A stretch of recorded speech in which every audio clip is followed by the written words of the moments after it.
Policy کسی ملک کے لیے بہت اہمیت کی حامل ہے. یہ تعین کرتی ہے کہ اس کو اپنے دوست ممالک کے ساتھ, دنیا بھر کے ساتھ اور اسپیشلی اپنے ہمسایہ ممالک کے ساتھ تعلقات کو کس طرح استوار کرنا ہے. اگر گزشتہ ایک سال کا صرف جائزہ لیا جائے تو بھارت کی جو خارجہ پالیسی ہے کافی جارحانہ نظر آئی ہے, اور اس کو انیشیٹو بھی خود نریندر مودی صاحب خود کرتے ہیں, اور ساتھ ساتھ ان کی جو وزارت ہے وہ کوئی لوپ ہولز رہنے نہیں دی جاتی. لیکن اگر یہاں ہم جائزہ لے لیں کہ ایک سال کے اندر بھارت کی خارجہ پالیسی میں جو سپیڈینس آئی ہے, جو تیزی آئی ہے, جو جارحانہ پن آیا ہے, اس میں مودی صاحب نے ایک سال کے اندر کم از کم 20 دورے کیے ہیں, اور تمام کے تمام دورے نہایت سکسیسفل رہے. جیسا کہ نریندر مودی نے رواں برس افغانستان کا ایک دورہ کیا تھا, اس میں $290 ملین سے بنے ایک ڈیم کا افتتاح کیا. پچھلی انویسٹمنٹ اپنی جگہ پر. اگر بات کی جائے تو سعودی عرب, نریندر مودی نے رواں برس سعودی عرب کا بھی ایک دورہ کیا. 5 معاہدے ہوئے جس میں تجارتی حجم بڑھ کر $25 ارب سے $48 ارب تک پہنچا دیا گیا.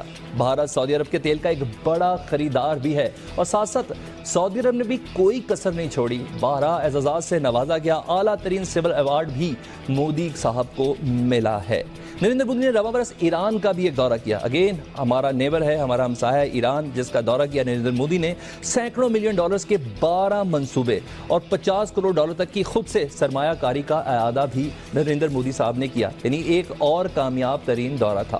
ایک اور دورہ کیا متحدہ عرب امارات کو. اس دورے کے دوران مختلف شعبوں میں تقریباً 7 معاہدے کیے گئے, اور ساتھ ساتھ اچھی خبر یہ بھارت واسیوں کے لیے جو متحدہ عرب امارات کے اندر رہتے ہیں, ایک مندر کی جگہ بھی انہیں یہاں دے دی گئی. نریندر مودی نے 2015 میں روس کے دورے میں 1-2 نہیں 16 باہمی تجارتی معاہدے کیے ہیں. یہ ہے خارجہ پالیسی بھارت کی. سوئٹزرلینڈ کے دورے میں NSG, جس پہ ہم بات بھی کریں گے, اس میں شمولیت کے لیے سوئٹزرلینڈ کی حمایت بھی حاصل کی, اور 7 جون کو قطر کا دورہ کیا اور 7 معاہدوں پر دستخط بھی کیے.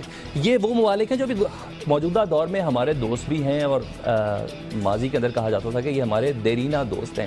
اگر کھلی نظر سے دیکھا جائے تو کہیں نہ کہیں دوستی میں کچھ نہ کچھ گنجائش ایسی پیدا ہو گئی ہے کہ جس کی بنا پر ان تمام دوست اور ہمسایہ ممالک کو بھارت کی جانب دیکھنا پڑ رہا ہے. شاید اسی کمزوری پر بھرپور نظر رکھتا ہے بھارت, جس بنا پر اس نے اپنی خارجہ پالیسی کو تیز کیا. پوری دنیا میں جہاں جہاں ان کے فارن آفیسز ہیں وہ نہایت ایکٹیو نظر آ رہے ہیں. ایک اور مسئلہ فارن پالیسی سے کسی حد تک ریلیٹڈ تو ہے, اور وہ مسئلہ ہے نیو یارک ٹائمز, جس نے خود اگینسٹ ہوا ہے امریکن پالیسیز کے اوپر. لیکن کسی حد تک یہ کہا جا سکے نیو یارک ٹائمز کی جو ہیڈ لائنز ہیں, نیو یارک ٹائم کے جو کالمز ہیں, وہ کسی کام کی نہیں رہے, کیونکہ اوباما پرسنل لنکس پر مودی سرکار کو کمفرٹ زون دے رہے ہیں.